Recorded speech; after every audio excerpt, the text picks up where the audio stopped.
மணப்பெண்ணின் பிரத்யேகமான திருமணம் விவாஹா தி சென்னை சில்க்ஸ். தமிழக வெற்றி கழகத்தினுடைய சார்பில் சட்டமன்ற தேர்தலில் போட்டியிடுபவர்களுக்கான விருப்ப மனு விநியோகம் இன்னையிலிருந்து தொடங்குது. இது தொடர்பான தகவலை நம்ம தாய்மானவன் கிட்ட கேட்கலாம். தாய்மானவன், தொடர்ந்து எந்த நேரம் சரியாக இந்த விருப்ப மனு விநியோகம் தொடங்க இருக்கு, என்னென்ன ஏற்பாடுகள் செஞ்சிருக்காங்க, எவ்வளவு பேர் வரைக்கும் இந்த விருப்ப மனு பெற வாய்ப்புகள் இருக்கும்னு கட்சி தரப்புல இருந்து தெரிவிக்கப்பட்டிருக்கு, நிலவரம் என்ன? 2026 சட்டமன்ற தேர்தலுக்கு இன்னும் குறைவான நாட்களே இருக்கக்கூடிய சூழல்ல அனைத்து அரசியல் கட்சிகளுமே தேர்தல் பணிகளை தீவிரப்படுத்தியிருக்கிறாங்க. குறிப்பாக பிரதான கட்சிகளான திமுக மற்றும் அதிமுக தரப்புல கூட்டணியை இறுதி செய்யக்கூடிய பணிகள், அதே போல தேர்தலுக்கான அறிக்கையை தயாரிக்கக்கூடிய பணிகளை தீவிரப்படுத்தியிருக்கிறாங்க.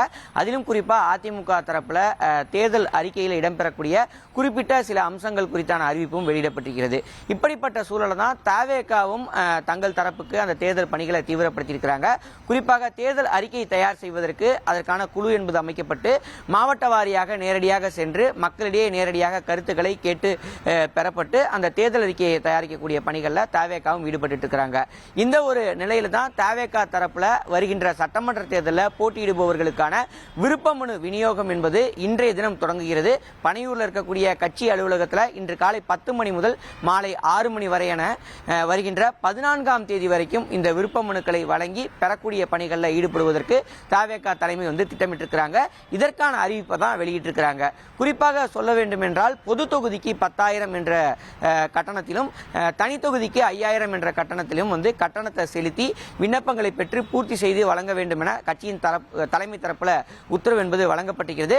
சம்பந்தப்பட்ட மாவட்ட செயலாளர்கள் நேரடியாக மாவட்டத்தில் யாரெல்லாம் போட்டியிடுவதற்கு விருப்பம் தெரிவிக்கிறார்களோ அவர்களை அழைத்து விண்ணப்பங்களை பெற்று பூர்த்தி செய்து 14ஆம் தேதிக்குள்ளார சமர்ப்பிக்க வேண்டும் என்ற உத்தரவு என்பது வழங்கப்பட்டிருக்கிறது.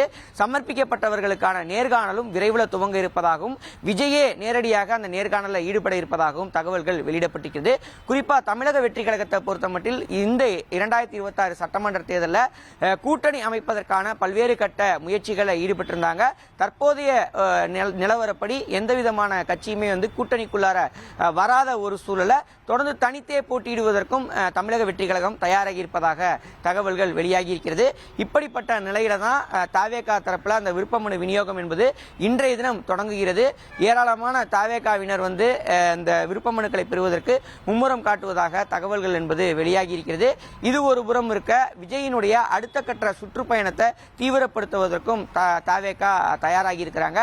குறிப்பாக சொல்ல வேண்டும் என்றால் சேலம் மற்றும் வேலூர்ல அடுத்த கட்டமாக மக்கள் சந்திப்பு நிகழ்ச்சியை நடத்துவதற்கான அதற்கான காவல்துறை அனுமதியை பெறுவதற்கான பணிகளையும் தவேகாவினர் தீவிரப்படுத்தியிருக்கிறாங்க.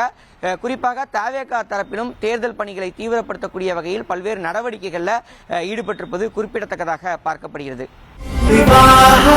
மணப்பெண்ணின் பிரத்யேகமான திருமணம் விவாஹா தி சென்னை சில்க்ஸ்.